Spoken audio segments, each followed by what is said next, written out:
Alright, let's talk about starters for a minute.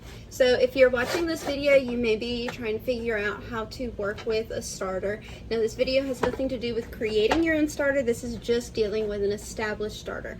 I will be honest, I have not been successful yet with creating my own starter. However, I have been really successful. Somebody actually gifted me some starter. It's about 5 years old, so it's a mature starter. It was dehydrated when I received it, and so I rehydrated it, and I've been feeding it, and it's been growing, and it's been phenomenal. And so I wanted to share this with you guys for those of you that have been gifted or have purchased some starter from me. It may be dehydrated or it may be hydrated. It's just going to kind of depend on what your preference is in that. But I wanted to kind of go over a few things in regards to it. So for starters, for your starters, this is what your dehydrated starter is going to look like. So it's just these, my hands are washed. They're going to be these little flakes. Now if you receive this from me, I will give you a little note as to how many grams it is. It's all going to be by weight, and you will have to then rehydrate it. If I gift you a hydrated starter, this is actually what would be called discard, and that will be a whole other video. But all you're going to have to do then is bring it back up to room temp, because I store these for those that are getting this one from me, the hydrated one, the discard.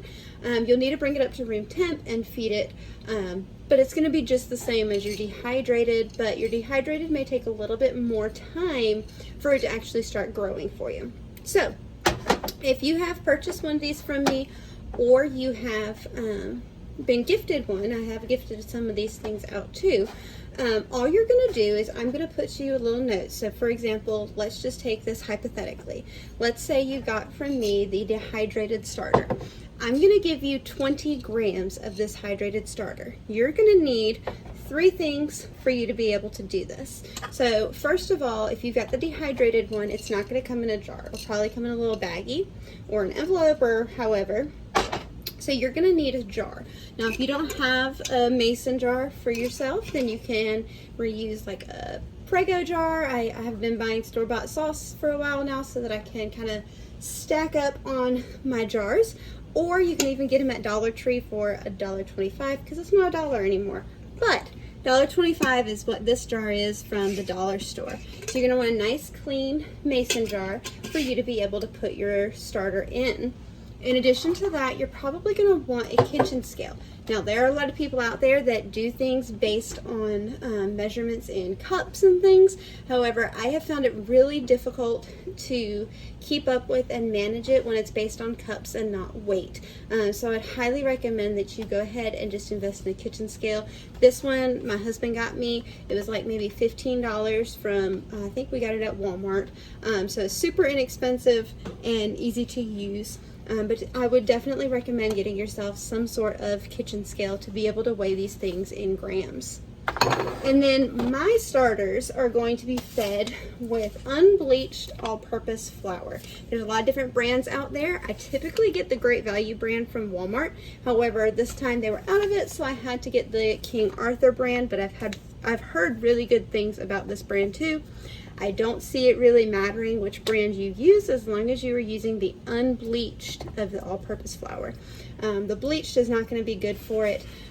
If you happen to feed it every once in a while by mistake with bleached flour, that's not going to be a huge deal, but I highly recommend using the unbleached flour as you move forward. So, back to the starter. If you've received the dehydrated starter from me, let's just say you received 20 grams of that dehydrated starter.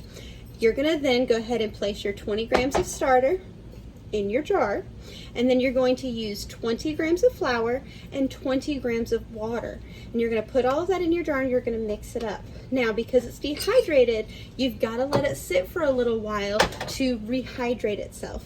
You're going to want to make sure you're watching it, checking in on it, and stirring it. That way you can make sure it's getting hydrated evenly throughout.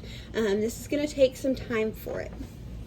So on the next day, your starter should be fully hydrated at that point, and what you're going to do is you're going to go ahead and feed it once again. Now when you feed it, you're going to do 20 grams of 20 grams of flour and 20 grams of water, and that's going to go back into this jar that you already have the starter in, and that's going to feed it. And you're going to do this every day for 4 days. That's what it took for mine. Depending on the temperature in your kitchen and how you're doing things, it may take a little bit longer, it may take a little bit less time. But basically what you're looking for is your starter to rise. So you might want to mark it on here as to where it is so you can see if it rises at all. Typically takes about 4 hours to reach peak, but once again, that's going to depend upon your kitchen, the temperature in your house, where you're storing it, and that kind of thing. Sometimes mine will rise faster than others because I do put it in a warmer environment so that it will rise quickly if I'm trying to use it for something.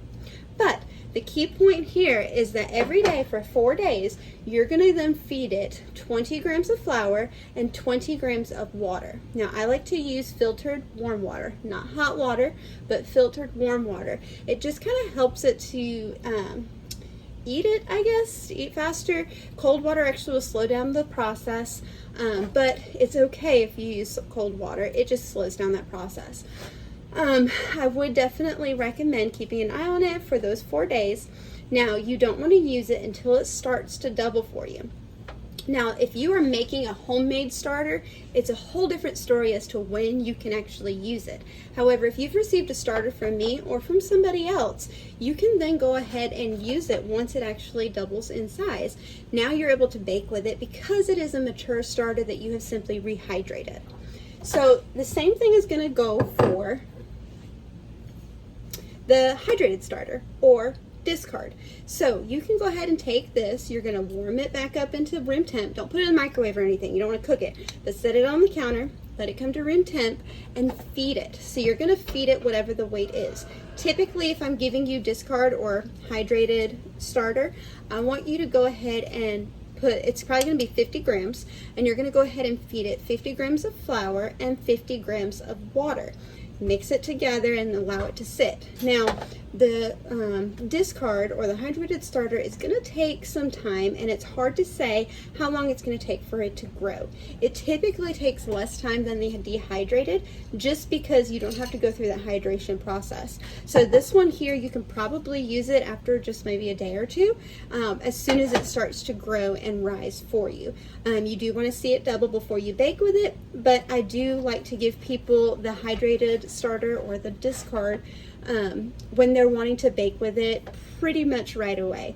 The dehydrated I give to people who are more wanting to just grow their own starter, they're wanting to start something, they want to have some starter going, get you some experience with it. But this here, if you want to just bake with it, all you have to do is feed it, let it come to room temp, and typically it will rise for you to be able to use it same day or the next day. When you have starters, so I've got my big old starter jar over here. Basically what you do to maintain that starter, this is going to be after day 4 and you're dehydrated, or if you're just maintaining the other starter. What you're going to do is you're going to discard it, okay? So you want to discard it down to a certain amount. You can discard it really as much as you want to discard it. It depends on how much you're baking. So we can kind of talk specifics. You can private message me and we can speak specifics on what you want to discard and how much you want to discard. Some days I don't discard because I want to bulk up my starter. Some days I do because I need to bulk up my discard, because there are discard recipes that I use all the time that I absolutely love. So we can kind of talk those specifics because it's really just going to depend. But basically you're going to discard it down to however much that you are wanting to have. You're going to weigh that, and you're going to then feed it in the same ratio. I feed it in a 1-1-1 ratio, meaning it's 1 part starter, 1 part flour, 1 part water. So let's say I have discarded my starter down to 100 grams of starter. So then I'm going to go ahead and add to that 100 grams of flour and 100 grams of water. And that is a daily process for me. I feed mine every 24 hours. Now, some people feed theirs every 12 hours, some people feed them every 48 hours, some people store them in their fridge and only feed them once a week. There's a lot of different ways of doing this. But this is just kind of the basic specifics of the situation, at least of how I've been handling things. So just to revisit everything, if I have given you any kind of starter, I'm going to give you the instructions, but I'm also going to probably send you this video so that you know what you need to do. I highly recommend that you have a nice sized jar for your starter.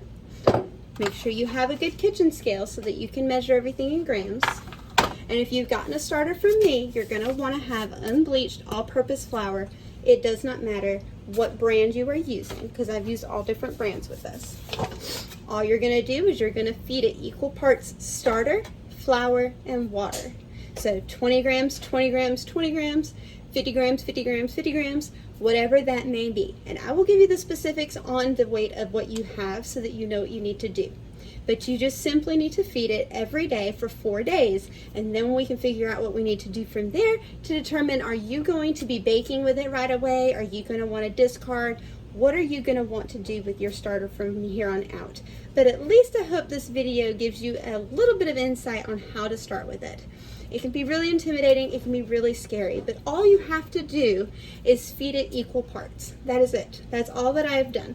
There are a lot of people out there that do things different, and you feel free to do things as different as you please. But for me personally, this is what works. When we just feed it on a 1-1-1 ratio, equal parts starter, water, and flour. And hopefully soon you will have your own bubbly, beautiful starter.